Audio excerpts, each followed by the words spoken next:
जय श्री राम दोस्तों। आज मैं एक ऐसे विषय पर अपने विचार आपसे साझा करना चाहता हूँ जो हमारे धर्म, संस्कृति और पर्यावरण के लिए अत्यंत महत्वपूर्ण है। गौमाता और गौवंश की सेवा।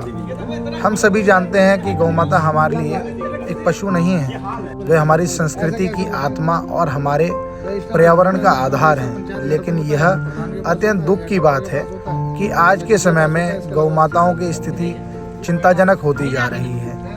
कई स्थानों पर वे भूख, बीमारी और उपेक्षा का शिकार हैं। इस समस्या को समझते हुए मैंने यह संकल्प लिया है कि प्रतिदिन कम से कम 2 गौशालाओं का निरीक्षण करूंगा और यह सुनिश्चित करूंगा कि वहां गौमाताओं को उचित देखभाल, पोषण और स्वच्छ वातावरण मिल सके। गौशालाओं के निरीक्षण का मुख्य उद्देश्य यह सुनिश्चित करना है कि गौमाताओं को साफ सुथरा चारा और पीने के लिए स्वच्छ पानी मिले, उनका रहने का स्थान सुरक्षित और आरामदायक हो, साथ ही वहां कार्यरत कर्मचारियों से संवाद कर व्यवस्थाओं को बेहतर बनाने का प्रयास किया जाएगा।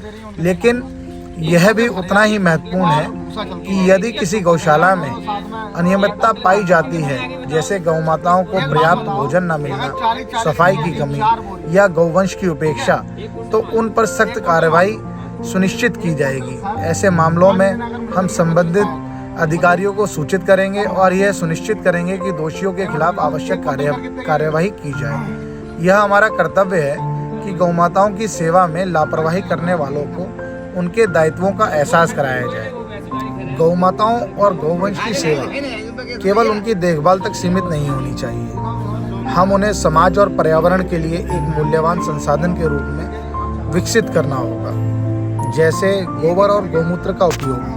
गौवंश के गोबर और गौमूत्र से जैविक खाद, प्राकृतिक कीटनाशक और बायोगैस का उत्पादन किया जाएगा।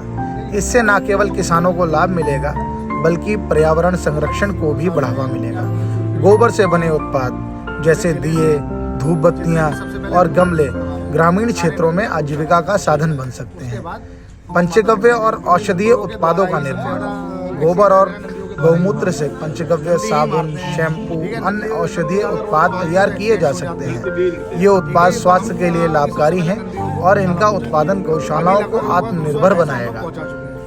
गौमाताओं को पोषण युक्त आहार देकर उनके दुग्ध उत्पादन को बढ़ाया जाएगा। साथ ही दूध से बने हुए उत्पादों जैसे घी, मक्खन और मट्ठा का उचित प्रबंधन और विपणन किया जाएगा। गौवंश आधारित कृषि जो जैविक खेती को प्रोत्साहित करती है, मिट्टी की उर्वरकता और जल संरक्षण में मददगार है। बायोगैस संयंत्रों के माध्यम से ऊर्जा उत्पन्न कर ग्रामीण क्षेत्रों की बिजली और ईंधन की जरूरतों को पूरा किया जा सकता है। गौशालाओं को जागरूकता केंद्र के रूप में विकसित किया जाएगा, जहां किसान और युवा गौवंश के महत्व, जैविक खेती और पर्यावरण संरक्षण के बारे में सीख सकेंगे। मेरा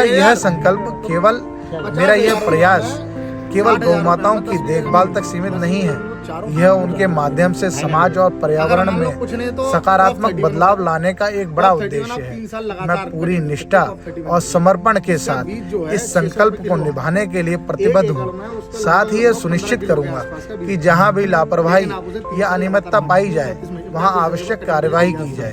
गौमाता हमारी संस्कृति, पर्यावरण और अर्थव्यवस्था का आधार है। उनकी सेवा और उनका संरक्षण हमारा नैतिक और सामाजिक कर्तव्य है। यदि हम सब मिलकर इस दिशा में प्रयास करें तो न केवल गौमाताओं का जीवन बेहतर होगा बल्कि हमारे समाज और पर्यावरण का भी विकास होगा। आप सभी से मेरी विनती है कि इस पुनीत कार्य में मेरा साथ दें। आइए हम सब मिलकर गौमाताओं की सेवा करें, गौवंश को उपयोगी बनाएं और एक समृद्ध और संतुलित समाज का निर्माण करें।